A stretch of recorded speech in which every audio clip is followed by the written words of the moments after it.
마가복음 8장 35절에서 38절 말씀. 무리와 제자들을 불러 이르시되 나를 따라오려거든 자기를 부인하고 자기 십자가를 지고 나를 따를 것이니라. 누구든지 자기 목숨을 구원하고자 하면 잃을 것이요 누구든지 나와 복음을 위하여 자기 목숨을 잃으면 구원하리라. 사람이 만일 원천하를 얻고도 자기 목숨을 잃으면 무엇이 유익하리요? 사람이 무엇을 주고 자기의 목숨과 바꾸겠느냐? 누구든지 음란하고 죄 많은 세대에서 나와 내 말을 부끄러워하면 인자도 아버지의 영광으로 거룩한 천사들과 함께 올 때에 그 사람을 부끄러워하리라. 아멘. 오늘 말씀을 가지고 내 삶은 영광을 위해 가고 있는가라는 제목으로 같이 은혜를 나누기로 합니다. 어떤 한계에 봉착하거나 풀 수 없는 문제에 갇혀 있을 때 한번 반대로 생각해 보아라 라는 말을 우리가 주변에서 듣곤 합니다. 다들 하던 대로, 늘 하던 대로 하지 말고 좀 달리 생각하고 다른 방법을 찾아보라는 말이겠죠.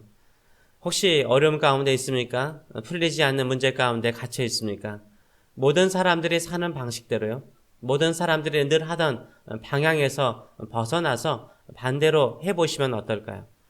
오늘 예수님께서 우리에게 인생의 새로운 방향을 가르쳐 주십니다. 사람들은 자기 자신을 위해서 자신의 욕망을 이루기 위해서 열심히 살아가죠.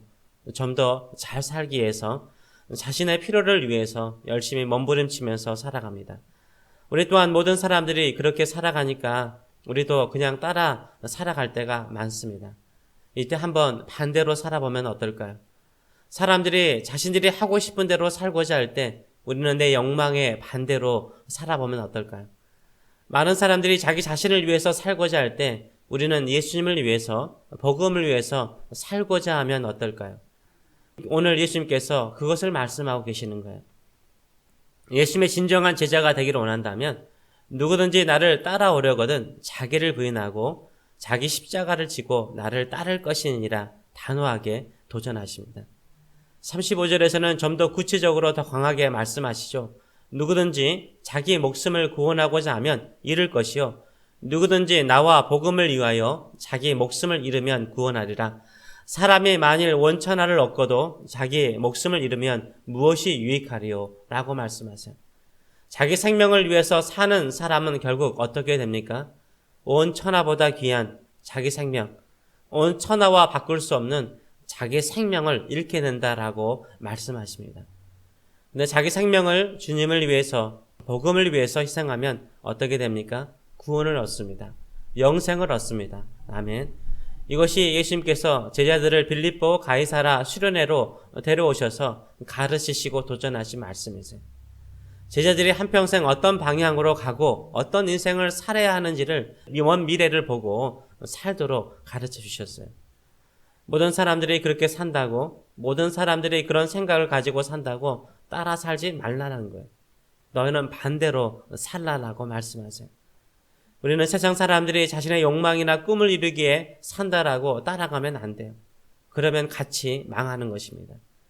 그러나 우리가 오직 주님만을 따라가는 제자로 살고자 하고 주의 복음을 위해서 살고자 하면 외로울 것입니다. 고난도 있을 것입니다. 십자가를 짊어지는 고통도 있을 것입니다. 그러나 우리에게 무엇이 있습니까? 부활도 있습니다. 영생이 있습니다. 영생을 위해서 살아가시는 저 여러분 되시길 축원합니다. 인간에게는 한계가 있다라는 말이 있습니다. 그렇죠? 한계가 많죠. 인간에게 한계가 있다는 말이 무엇입니까? 어디에 이 제한적이라는 말이죠. 갇혀 있다는 말이죠. 이 제한에 갇혀 있다는 말이죠. 인간은 어디에 갇혀 있습니까? 여러 가지가 있겠지만 시간에 갇혀 있습니다. 시간의 한계에 갇혀 있습니다. 그래서 인간은 시간의 한계 속에 살기 때문에 뭐가 되는 거예요? 죽는 거예요. 이 시간 한계 속에 갇혀 있기 때문에 죽는 거예요. 아담으로부터 지금까지요, 이 시간의 한계를 극복해 보고자 연구해 오는 많은 과학자들이 있죠. 지금까지 시간의 한계를 뛰어넘는 사람은 없죠. 누구나 죽습니다. 우리 모두 시간의 한계 속에 살고 있습니다. 그렇다면 시간의 한계 속에 살고 있는 것이 축복입니까? 저주입니까? 여러분은 시간의 한계 속에 살고 있는 것을 축복으로 생각하십니까? 아니면 저주로 생각하십니까? 저주라고 생각하는 사람은 어떻게 살아갑니까? 짧은 인생, 즐겁게 한번 살아보자.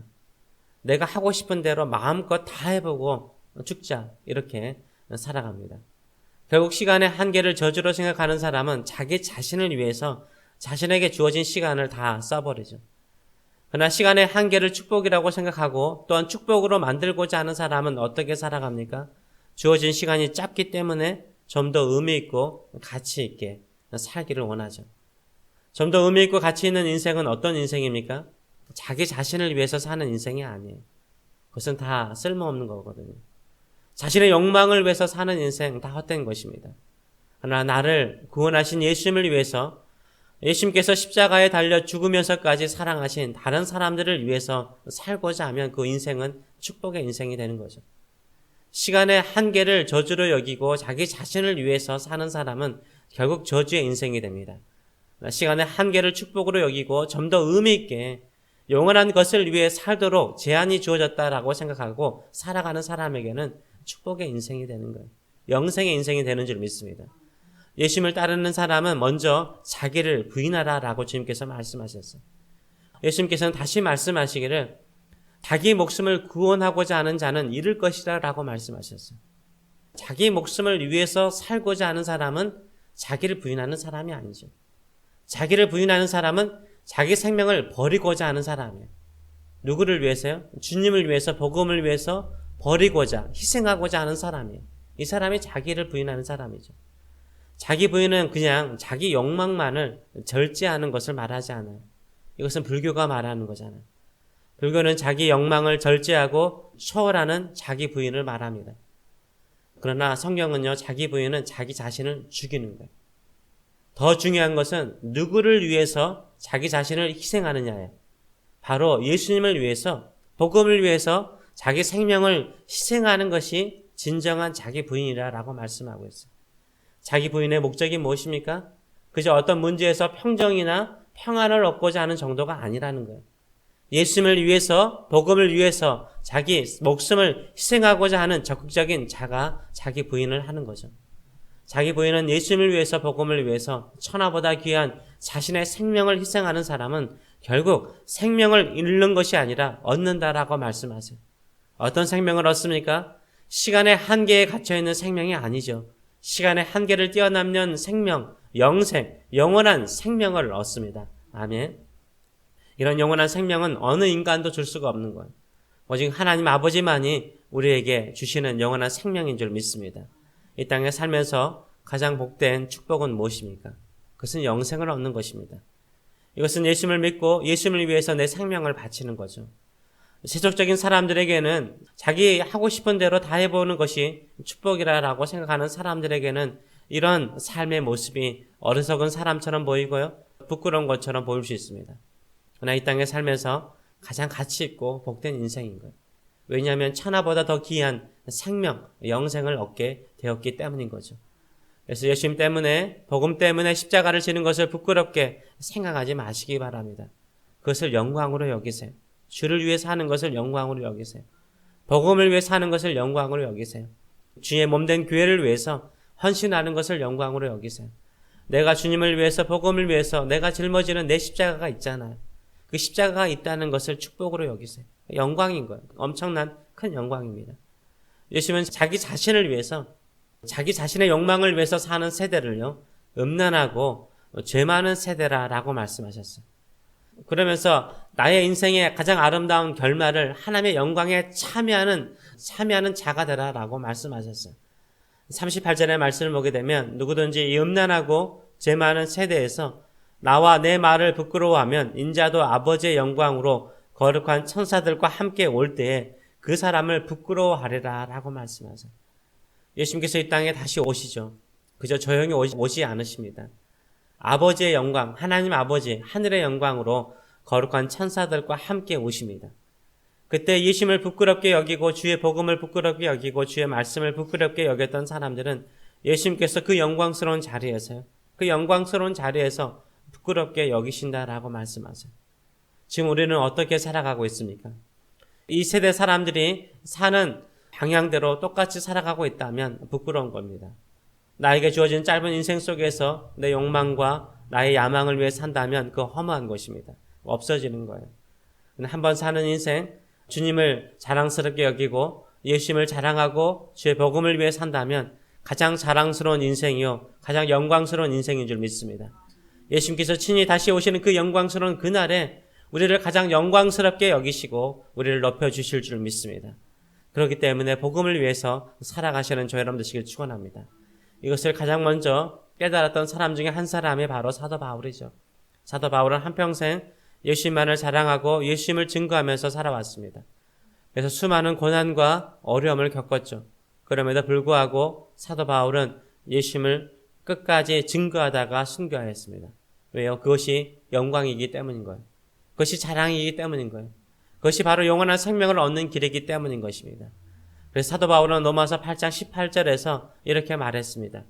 생각하건대 현재의 고난은 장차 우리에게 나타날 영광과 좋게 비교할 수 없도다라고 말씀하셨어요. 고난이 장차 나타날 주님과 함께 누릴 영광과는 비교할 수 없다라고 말씀했어요. 오늘도 우리가 어떻게 기도하시겠습니까? 주님, 내가 주님을 위해서, 주의 복음을 위해서 할 수 있는 것이 무엇인지 가르쳐 주시옵소서. 작은 물 한 컵이라도 다른 사람을 사랑으로 대접하며 주의 사랑을 전하며 주의 복음을 전하는 사람 되게 하여 주시옵소서. 예수의 이름으로 축복하고 예수의 이름으로 위로하고 예수의 이름으로 복을 비는 저희 여러분 되시길 축원합니다. 아멘. 기도하겠습니다. 살아계신 하나님 아버지 은혜를 감사드립니다. 우리가 여기에 있는 것은 이 자리가 영광의 자리이고 축복의 자리임을 믿기 때문입니다. 주님께서 이 자리에 함께 계시고 또 우리의 삶이 헛되지 않도록 오늘도 우리의 마음과 심령과 삶의 모든 것들을 붙잡아 주실 뿐만 아니라 바른 방향으로 바라보고 살도록 역사하신 줄 믿습니다. 하나님 아버지, 짧은 인생, 생명을 위해서 영광의 자리에 이르기까지 우리가 주님을 위해서, 복음을 위해서 살아가는 인생들 될 수 있도록 축복하여 주시옵소서. 감사드리며 예수님의 이름으로 기도합나이다.